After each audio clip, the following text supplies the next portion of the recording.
When you are. Hey y'all, it's Jeremy James here, the Bourbon Realtor. We are joined today with a very special guest, and her name is Taylor Hughes. She is a wonderful up-and-coming country music artist, a little bit of rockabilly, a little bit of bar rock, a little bit of bar country. Love the sound, love the grit. So Taylor, say hi to our folks. Hello, y'all. Thanks for having me. Excited to be here. Awesome. Well, she's come in today, and we're going to do a little bit of taste testing on a brand new bourbon that just got released, and one we've seen around for a little bit. So stay tuned for Knob Creek and Taylor Hughes. Sunday morning, I'll be on my knees, praying to the whiskey. All right, so we're back, and we're going to be looking at first Knob Creek 12. This is not a new one for many of us. I know it's one of your favorites, right? It is my top. So this is your top. Yes. So she's stocking up on the Knob Top Creek choice. 12. And if you hear a little bit of something in the background, it's just my dogs just running around, so just try to ignore them. I love Knob Creek 12. It's funny because when I first started getting into bourbon, I wasn't that much into Knob Creek. Yeah. It was just everywhere. I got mostly into Wilderness Trail, which was friends of ours. And so Knob Creek was just one of those products that was kind of out there all the time. Right. But as I've gotten a little bit more into bourbon, the more I've found that I really enjoy the Knob Creek line. It's everything about their line is just really good. The standard stuff is fine, but you start getting into the barrel proofs and then these age stateds, Oh yeah. some really good stuff. Well, I have multiple bottles of this, but we also get the 120 proof as Nice. well. Those and, barrel picks. It's so good. I love it. And, you know, I like it a little hot, which is weird because I think I might like the 120 proof better than the 100 proof. But I'll drink whatever. You know? I agree. All the age stateds are at 100 proof. And yeah, if you want to look up the history of Knob Creek, book or no, all the story and everything else, it's a line by Jim Beam. Come on. We're well past all the mythology at this point. So if you want to hand me a couple glasses, we're going to dive into Knob Creek 12. Thank you. I won't say no to 12.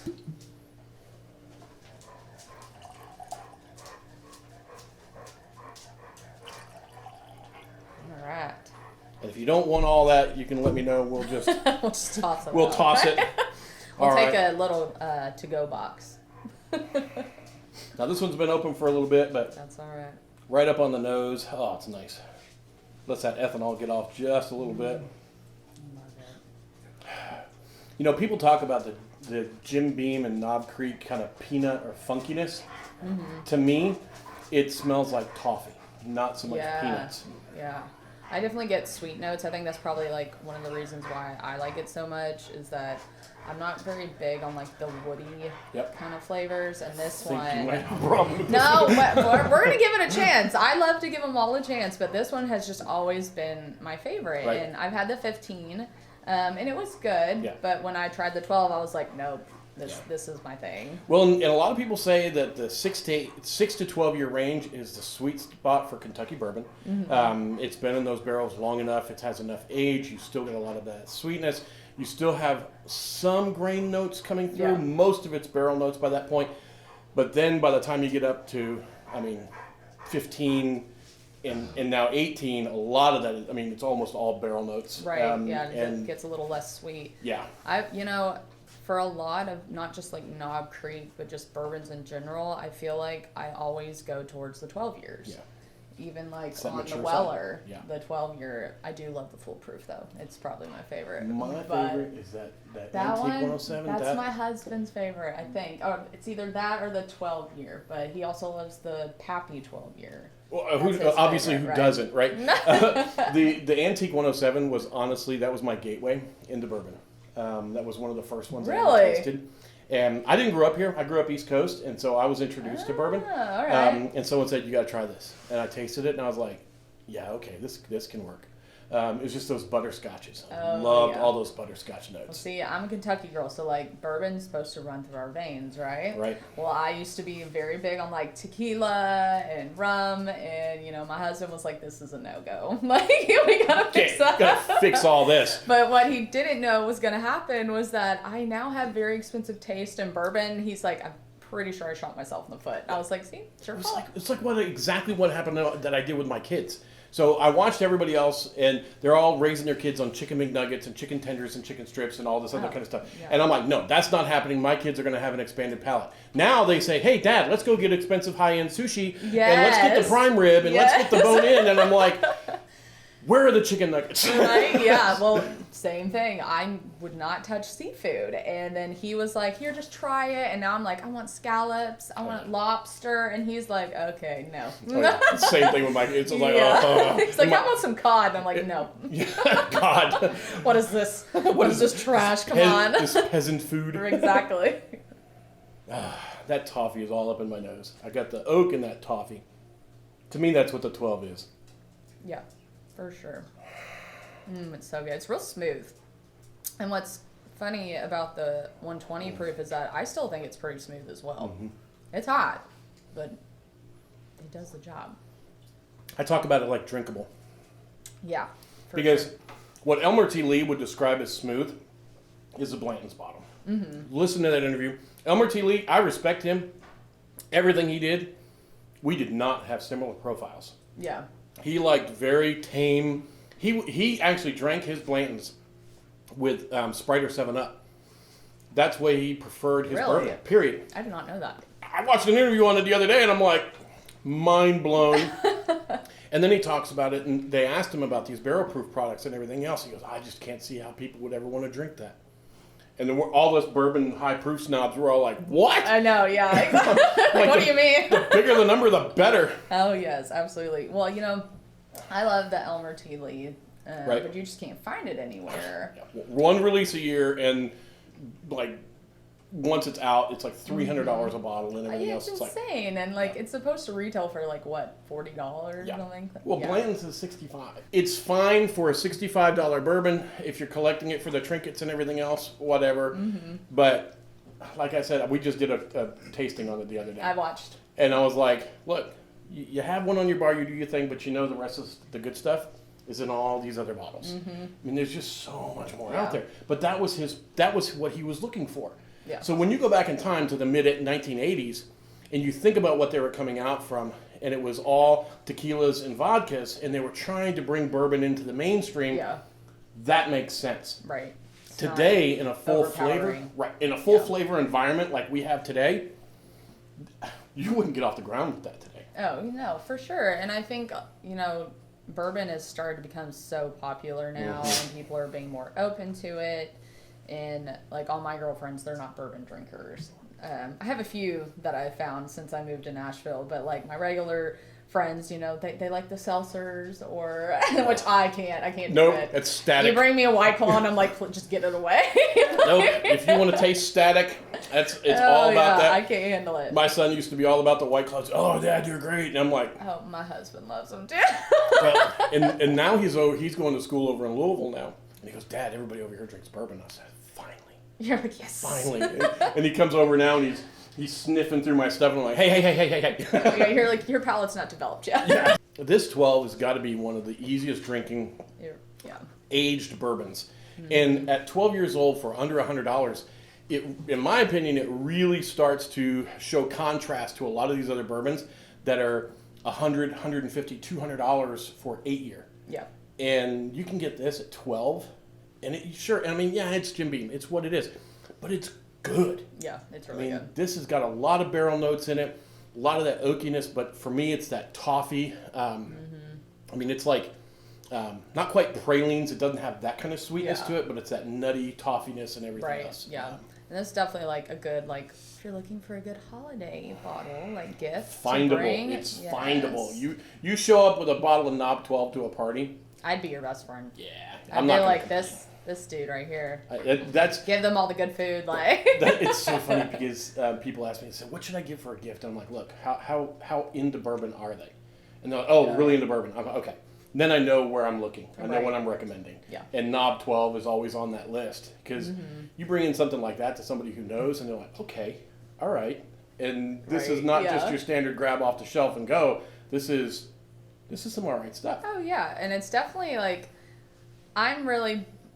don't want to say I'm big on this, but if you're drinking a good bourbon, I don't like to mix it with anything. Now, there are some people who want to mix it with soda. That's fine. Do your thing.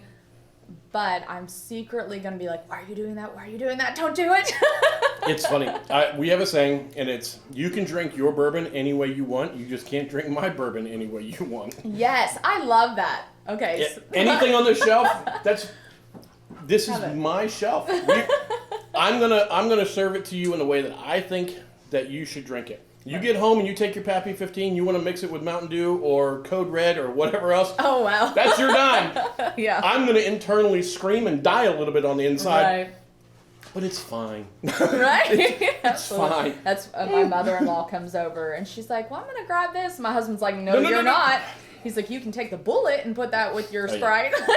Well, this is my KOSOB section. You know what KOSOB means? No. KOSOB. Keep out sons of bitches. Oh, I love that. This is my Okay. KOSOB section. I've got a couple more, but I've got a rule here. It's literally if it's open, you can drink from it.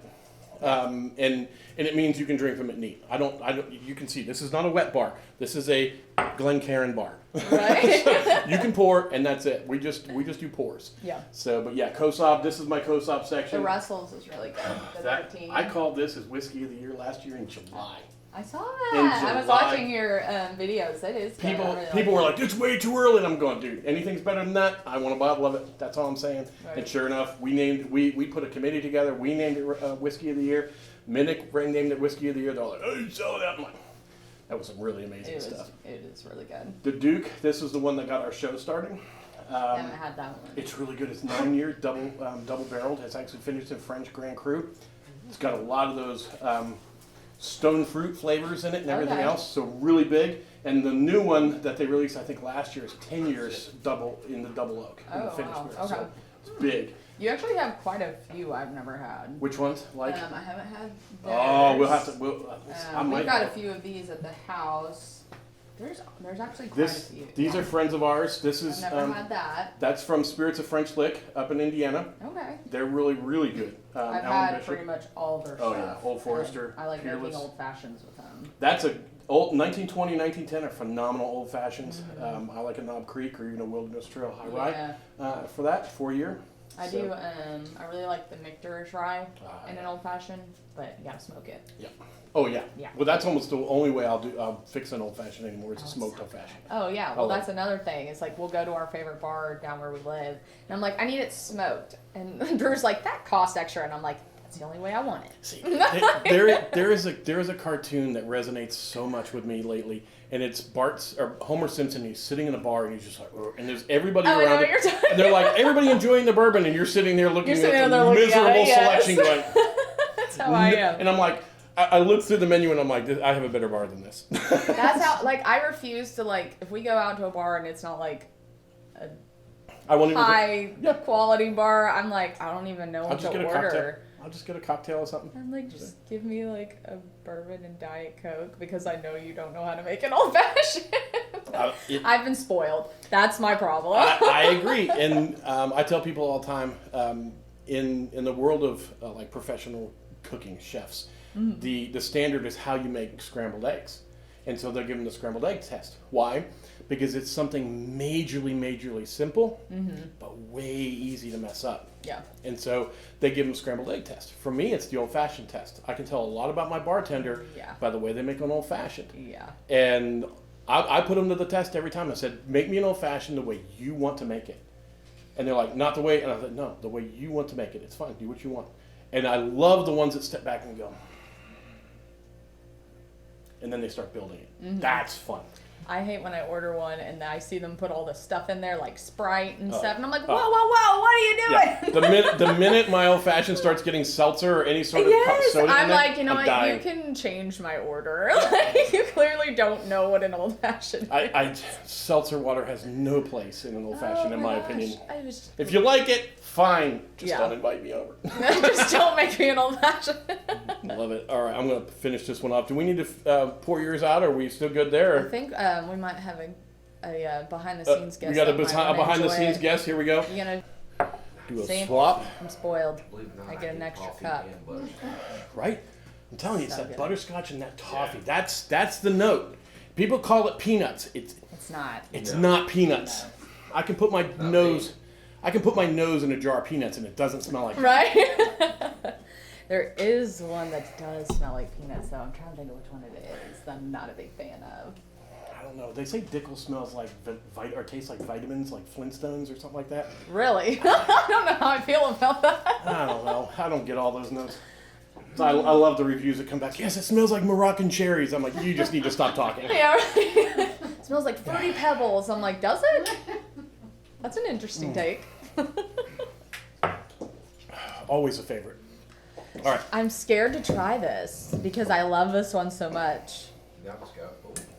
So Knob Creek finally listened to us and changed the wax. Oh. Because before, it was the most miserable wax to try and get off a bottle. That's true. It was so hard and brittle. You'd pour it and you'd be like, ooh, I got barrel char. No, that's wax. A little extra flavor. Oh, it's just awful. All right. Now, Ralph, he's not a fan of Knob Creek 18. He's never tasted it. It's a marketing thing for, it's just over oaked and everything else. So, Ralph, this one's for you, buddy. I'll let you know how it is. That's good. Thank you.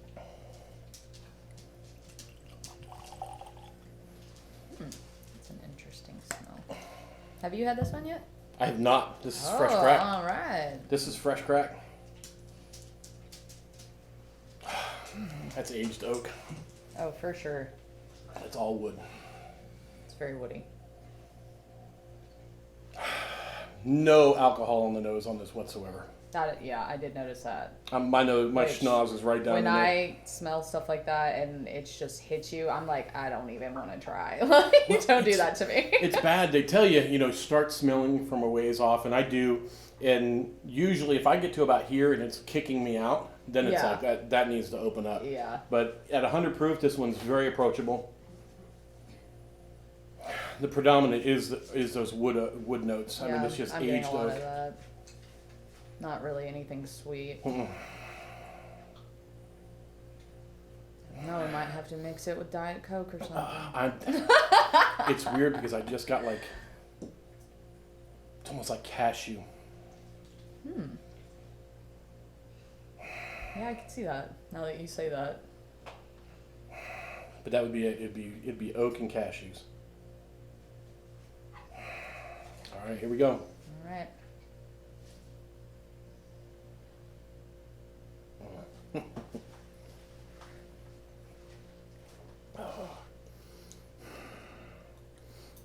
That's really good. Didn't burn like I thought it would. And they're both at 100 proof. Yeah. I was expecting like that woody, like. Yep. Not bad. Not bad. The problem is, it's number one, finding it. Right. and this one is half the price and available. So, yeah, it's those cashews.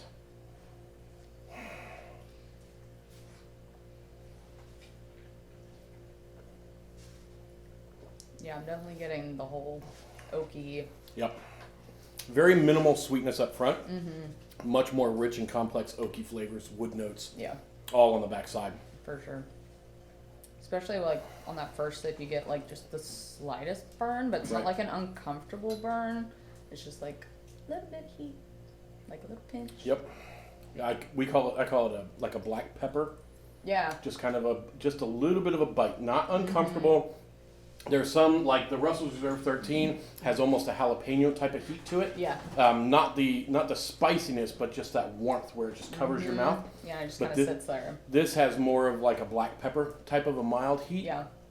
Which is funny because like I'm very big on like spicy food. I love it. If I'm not like sweating or in pain, then I want it hotter. Like I'm the weirdo. It's like that. But when I drink bourbon, I'm like I don't want it to burn. It's contrasting flavors. Yeah, it's your right. palate, Yeah. All right, so my review on this, it's very, very good. If you love big oaky bourbons, you're going to love Knob Creek 18. At the price point that it's at right now, I'm going Knob Creek 12. Yeah. I mean, it's double the price point. Yes, you're paying for age, and I get that. If this had been barrel proof, I would love to see an 18 at barrel proof. Yeah. But that would be $300 a bottle. Oh, for sure. It would yeah. be insane. Be like, oh god. Yeah, that would be know. incredible at barrel proof. It's got a little bit of sweetness to it, but it's Yeah. mostly just those big, rich flavors. Yeah, it's definitely very oaky. If you love big oaky bourbons, you're gonna love Knob This Creek is- 18. Yeah. I mean, it's good. Now, I if mean, you're like me and you like them to be a little bit sweeter, then this is the ticket. she's gonna trade off the 18 for the 12. There you go. So Taylor, obviously you sing.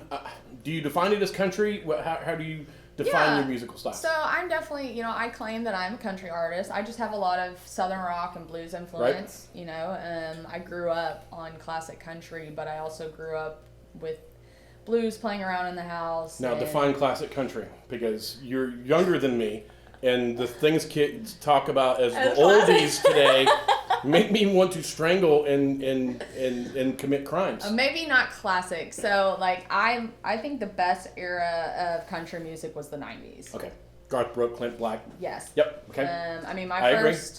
My first concert was a Tim McGraw concert. Now he's obviously Yeah. kind of in between. Like he was a little later, I guess. But He was there. yeah, Indian he was, Outlaw right was in- like 93, 92, yeah, 93. yeah, and that's around the time I was born.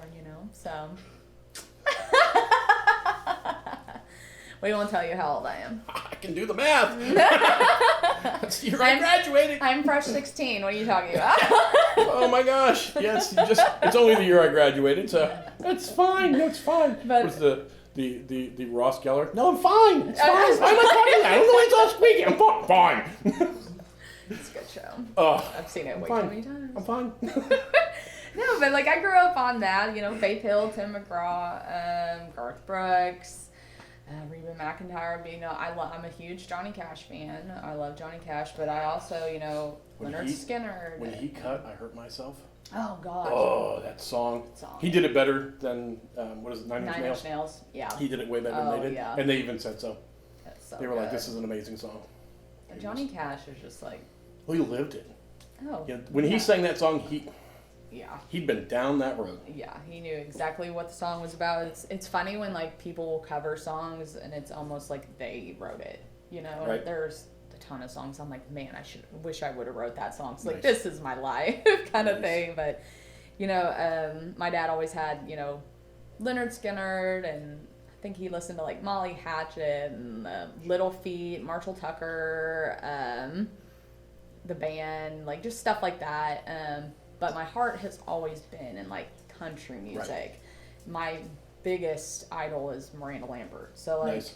I love her. Our sound is a little different, but our Little bit. songwriting is very similar. Yeah. The things that I write about. You tell stories, Yeah. which is old school country. Yes, and that's what I love about country music, is that it's about the storytelling Right. aspect of it.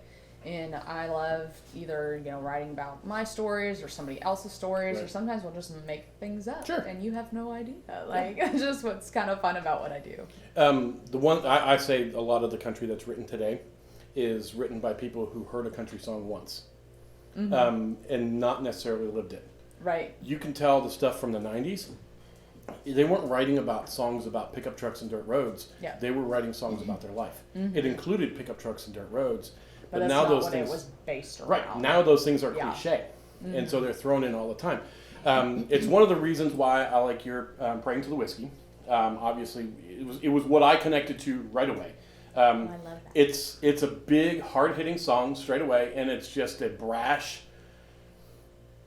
It's not something you typically hear a female artist. But Talking it's that about. it's that salty leather. I don't care. This is what it is. Right, yeah. And I'm going to live by my rules, and that's why I absolutely loved it. Connected to it right away. Of course, I'm a Gen Xer, and so that's my wheelhouse. It's just like rebelling against authority, doing all that, kind of, all the old cliches. Yes, It's just that's how I am. I'm like, what can I do with this song that makes it not sound like Yeah. what's going on today, but still keep it where like pretty much anyone can listen to it. My fan base is very different. I have songs that are about, I have murder ballads that some like of my very older fans Right. love, and I'm Yeah. like, wow, you like that? And they're like, we want to hear the murder song. think about what we grew up on. Reba McEntire. That's the Oh. night the lights went out in Georgia. Yes, I Good mean, song. the old girl just went across the. I mean, right? Yeah. brother went to jail. Yeah. Girl, yeah. I mean, so there's all that. I mean, what was it? Garth Brooks. What do you saw? The song where Papa Love Mama. Mm-hmm. Yeah, another. Oh, it's not much as ballad, but I mean, it's so funny. They're all like, "Oh yeah, sing country songs, all good morals and everything else." I'm like, it's about murderers and right? alcoholics. Like, what are you talking about? Well, I think that's why I'm so drawn to like Miranda Lambert and like Ashley McBryde, is that their stuff is just very like in your face, and they're just unapologetically themselves, and I love that. And like if we want to write a murder ballad, it's totally fine. It's just pretend, like it's just. And even song. if it's not, like, even if it's not, we don't have to talk about establishing the alibi. Whatever we got to do. Exactly. That's awesome. That's awesome. So, how'd you get started? I mean, just singing in church in the background, or what was your start in music? Yeah. So I like to think that I started when I was like in preschool. Right. But no one else really knew that this was what I wanted to do, or that I could sing until I was probably about 17 or 18 years old. So I was always involved in, the school shows and stuff like that. And I did do a talent show once in the 5th grade where I was singing, but I was like scared out of my mind. So I'm sure no one probably would have been like, that girl's going to be a singer at the time, right?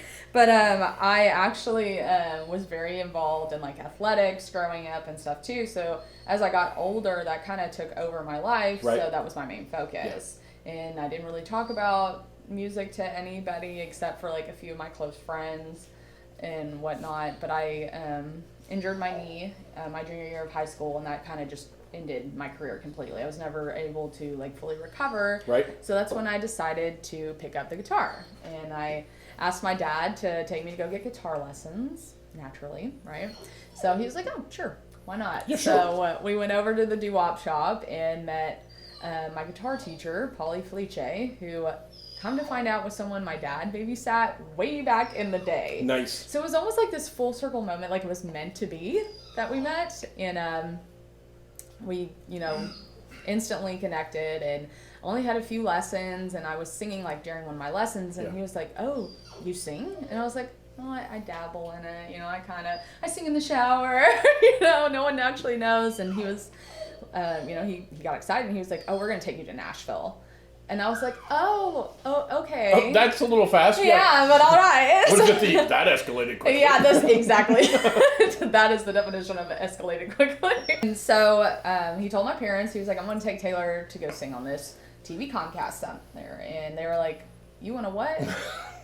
She doesn't know how to play guitar and sing. And he was like, yeah, she sings. And so we made our way down there, to see how this was going to go. And the Comcast was called Nashville Spotlight. It's not on anymore, but they had on for a long time. But we went down there, and I had never performed on my own before. So I got on stage, and I obviously didn't know how to play guitar yet. So I was singing to tracks. Right. And I got off stage, and it went well. And everyone was, oh, we love her. Please come back. Please bring her. And my parents are just kind of like, okay, like, what is all this about? Yeah, what is going on? And then we leave. Twilight Zone are we in? Yes, and we leave, and they look at me, and they're like, were you lip singing? And I was like, no, this is me. And they were like, all right, I think we got something here. Nice. So after that, I started going back, it was probably like quarterly. They did shows every few months, right. And I actually started hosting some of the shows with them, like for Christmas specials. And then once I got to the age of 21, I was starting to like really start to play out and do the bar scene and stuff like that. And I went to college for a little bit, and then probably at the beginning of my junior year, I decided that if I really wanted to do music, I needed to just do 100%. Yep. So the Dave Grohl story. And I went to my parents, and I was like, yeah, I think I'm done with school. And most parents would be like, no, you're not. What are you talking about? Yeah. And my parents were 100% on board. Nice. And it was, there is no plan B. You got to go for it. You got to burn the ships. Exactly. Yep. And that is exactly how I live till this day. There is no backup plan. This is going to happen. Whether or not it happens now, it happens in 10 years, it's happening. Yeah, every one of those overnight successes has a 10 or 15 year storyline. Exactly. It's like, overnight. There is no such thing as an overnight. Yeah, not at all. It might look like it.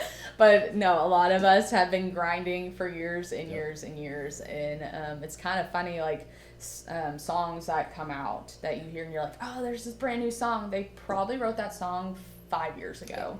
Well, it's like The Voice. So many times on The Voice, these are singers that are working professionally in the industry, whether it's backup singers, whether it's making track tapes or whatever. I don't need to make tapes anymore, but anyway, but demos or any of this kind of stuff, just doing all this kind of work, just grinding it out musically. Right. They're just not in the big spotlight with a name on a marquee. Yeah, exactly. So and people are like, where did this person come from? You're like, just well, I've popped out of nowhere. actually been around for quite a while. A minute. Yeah, and so that's kind of, how I really got my start, and I started playing, around town. I'm from Lexington, so I was playing the circuit and doing that for a few years with my guitarist, and we travel some, and we have some great road stories for a later time. But I started doing that, but I always knew that like I wanted to move to Nashville. Like that was where I needed to be. That's like the songwriting hub of the world. Sure. And who doesn't love Nashville? It's just this magical place. There's always something going on. You can always trip over a bridal party. Exactly. I mean, I'm not gonna lie. That's where I had my bachelorette party, but I didn't live there yet. But you don't do it when you live there. Yeah, you don't do it when you live there. Those are the ones you back over with the car when you live there. Yes, and you're like, oh no. Oh, I knocked 4 of them over. That's bonus points. Yes. But that's kind of how my start was for my career, and I met my husband obviously, and we got married, came back from our honeymoon, and immediately moved to Nashville. Right. Nice. And I told him, I was like, I'm going there whether or not you're coming or not, so are you along for the ride? And he must be crazy because he was along for the ride. Nice. So it takes a very special kind of person to be with an artist, because we are just a totally different animal. Yeah. So the creativity does not always align with the logic and long-term planning and everything else. It's the jump first, ask questions later. Oh, that's exactly how I am. Yeah. And he's very much a planner. Like if we're going on vacation, he has it scheduled a year in advance. And me, I'm like, let's just go. Yeah. You're like, hey, we just planned this over the weekend. He's like, no, we didn't. I've been planning this for a month. Yeah. He's like, I've done my research. Like he's very much like must research everything. And I'm like, well, we'll see what happens. And I think maybe that's why we just kind of work, because we balance each opposites other. attract. Absolutely. Exactly. I will say we are very similar in some ways, so it's probably why we butt heads sometimes. But strong-willed. That's yes, what happens. My wife and I are the same way. He wanted She's to be an right, artist, and that's what he got, was a strong-headed artist. So there you go. So tonight, which is what is it, the 28th, I think? 29th. 29th. Yes. I don't know what the date is. We all run together. Yep. So you're performing at the Still here in Danville. Yes. So you have, I think you had a slate of other dates coming up, which we'll just go ahead and show through the magic of television. Yes. We'll show those dates right there and locations, so you can see those. So what do you have for the future? I mean, obviously still continuing to grind, doing shows, but what's your future look like for you? Yeah, so we've started booking for festivals next year, which we're really excited about, starting to hit the festival scene. We started hitting it a little bit this year, but we're really picking that up. We're going to be back in the studio to record more music, which I'm so excited for, because I just have so much stuff that I want to get out, and I know my fans have been waiting for more music, so we will be getting that out, I promise. Nice. But yeah, just touring a whole lot more. We're going to be playing with full band this year coming, which is great. Awesome. When I first started, we had that going, and then I was like, y'all, I'm moving to Nashville. So and they're like, yeah, we're not. Yeah, that's exactly what they said. We have to work tomorrow. Exactly. So we're picking that back up with a new band that I've got going. So I'm really excited about that, because there's just something totally different about playing with the full band. It's so much fun. So I'm really excited about that. We're going to be touring up the East Coast. We're going to be doing some more more southern states, and hopefully hitting Texas as well. Yeah, you got to get Austin. Austin. Yeah. I have a girlfriend that lives down there, and she's like, Taylor, you got to come down here. You would love it. Willie Nelson started the Austin scene. Right? Well, I mean, not started it, but he literally breathed life into it. Yeah. He went to Nashville and went, nope, that's not right for me. He went down to Austin. He goes, these are all hippies and druggies. This is my people. Exactly. And so don't stay. I mean, stay, but don't stay. Cause, I'm really excited about that, and we'll be up in Missouri for a Freedom Jam, which is gonna be really cool. Is that in Branson? I think it's in St. Louis. St. Louis, that's a scene. Yeah, Yep. so I'm really excited about that. This will be our first year working with them. But yeah, we're just doing a lot of touring and more music, and hopefully building the team a little bit more. Because I know like things are just getting really busy, and my dad helps me do a lot of stuff, and he works for free. So Nice. I'm sure he's like, someone else can do this. That's the best way. He's sitting over there going, I'm keeping tabs. Yes, he's like, I'm the bill will come making due the bill. when I Exactly. retire. And it's like, okay, Taylor, here you go. That's exactly what he's doing. So where can we find your music? I've been listening on Amazon. It's a little bit limited right now. I'd like to see a little bit more of your albums come on, but tell me where I can find your stuff and stream it if you can. Yeah, so I'm on Spotify, Okay. I'm on iTunes, I'm actually on any streaming or download platform. Okay. So Google, Amazon, YouTube, there's Deezer or something like that. Okay. I don't even know. There's ones I don't even know about. I'm on all of them. Awesome. So you guys can find me there. I also have a website. Okay. It's taylorhughesmusic.com. So you can also download, buy my music and stuff right on there, or you can find all my social media on there as well. Good. So Okay. I'm on the TikTok, Instagram, and Facebook. Those are probably my two biggest ones for me. I'm old school. When they came out with TikTok, I was like, not another new one I have to learn, but I do have it. The crazy thing is, TikTok is about you. Instagram is curated. I call with Instagram with bourbon. I call it bourbon porn. It's all curated. It's curated images, everything crafted to perfection. Everything else. Facebook is about the story. It's about the article or whatever. Mm-hmm. TikTok is about you. It's about personality. Oh yeah. It's all about seeing you and knowing who you are. If I filmed half the things that I did, which I probably should. That's definitely what you need. I to know. do. All the behind the scenes stuff. Yeah. Oh, that's candy for TikTok. My husband would probably be like, "Don't you show the world that."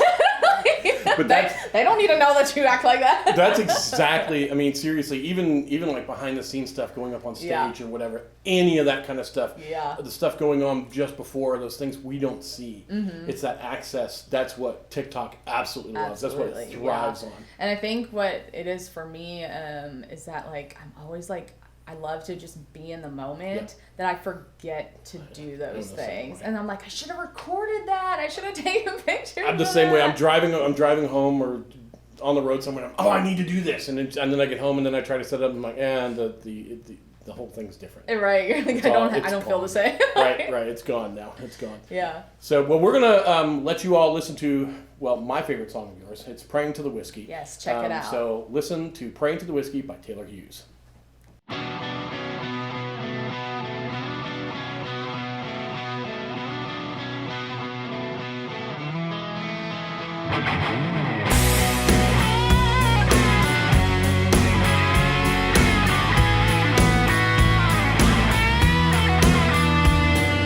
Jim, Jack, Johnny, and Crow, those four apostles chained in my soul.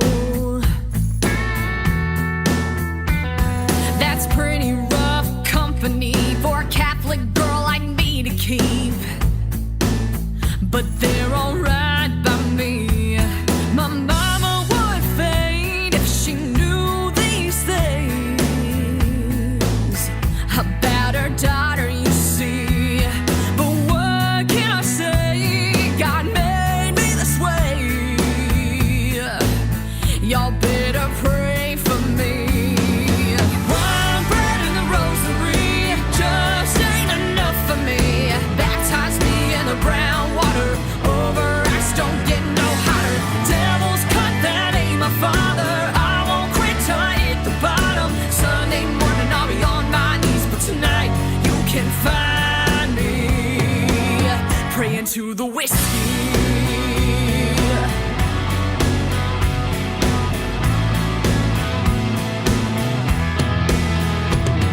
See the man behind the bar, well, he's my preacher.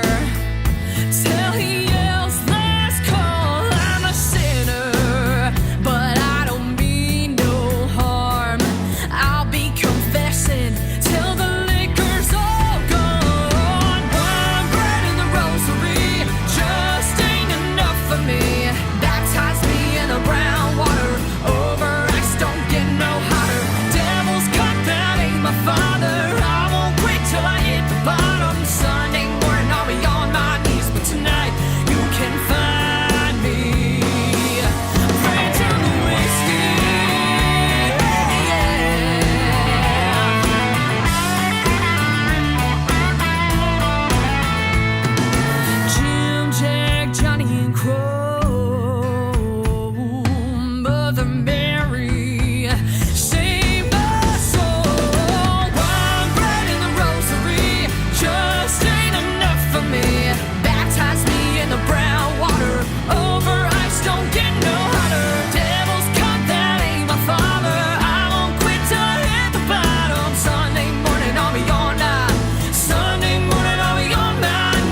All right, Taylor, you got to go to your show, so we're going to get you over there. I'll see you over there in a few minutes, but good luck tonight. Thank you for having me. Thank you for coming on. I appreciate it. Thank you all. I'm Jeremy James, the original Bourbon Realtor. We'll see you all next time.